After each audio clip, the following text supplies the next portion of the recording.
Yan, good day sa inyo lahat mga master. At nga pala, nabili tayo ng organizer mga master ngayon. Yung nabili natin na ginagamit natin pag tayo ay nagdudugto ng mga wire. Yan, katulad ito, yan.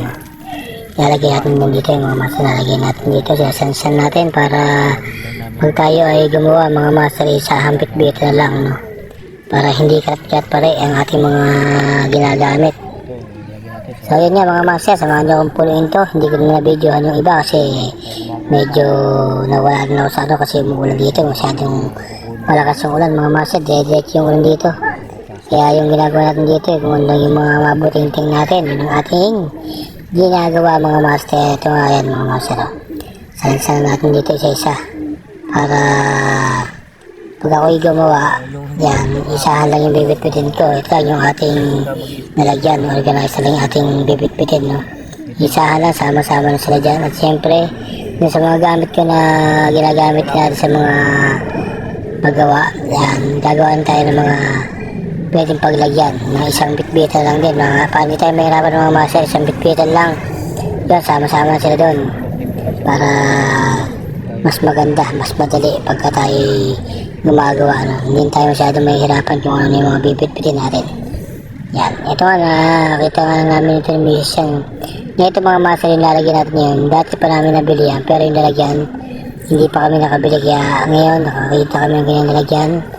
Kaya lagyan natin dito para maganda tingnan yung ating ano, yung mga ginagamit natin, maganda yung pagkakalagay niya.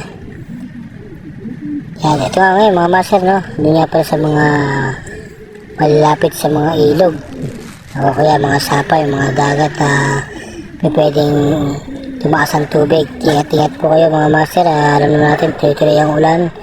Yung mga dating hindi binabaha, ngayon binabaha na.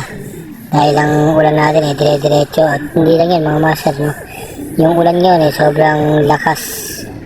Hindi siya tulad dati pagka yung tagang kahit may bagyo ang bagyo sa atin saglitan lang dire-diretso na, habagat pa lang yung iba. So yun nga mga master, ito na, lalagyan na natin dito yung ating ibang mga gamit yan. Yan, higyan natin dito kung saan na siya magkakasa mga master, kasi itong mga ito medyo marami-marami ito, yung like mo ganito para pang matagal na, kasi mahirap mga master, wala naman dito masyadong bilihan ng mga ganyan. Kaya pag bumibili tayo, kunyari meron tayong budget, ayan, kailangan medyo dagdag tayo ng konti para hindi na tayo bili ng bili. Kasi mahirap mga master, pagka bumibili ka, yung pamasahe pa lang, mahal na. So, lugi ka pa. So, minsan naman, pagka order ka, kung konti lang yung order mo, mas mahal pa yung shipping, no? Kaya, minsan, kailangan lang tayo. Kung saan tayo makakatipid, dapat magtipid tayo mga master. Kasi napakahirap ng panahon yun, ha? Alam naman natin na ang panahon yun mahal na mga bilihin, kaya dapat tayo ay magtipid mga master. Kaya ito nga yung yan napakatagal ko na binili yan, pero isa lang kasi ang gamit niya kasi hindi mo tayo masyado ng tip ng mga wire mga master, hindi mo tayo lagi nagdidikit, kaya bihira lang din natin siya magamit. Kahit makaramihan na nagagamit dito mga master, ako pag gumagawa ko ito sa electrical, kaya may nagagamit natin talaga electrical tip.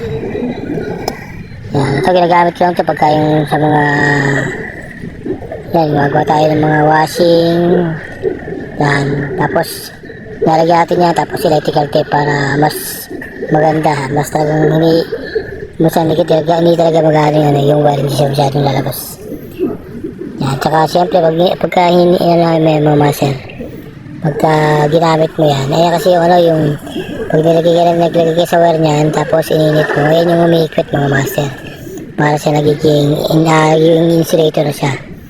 Yan, kaya ito mga master, yung yung ginagamit natin na yan, ginagamit natin yan pagka may tayo gawa dito ng mga electric pan, washing, doon natin siya gagamit.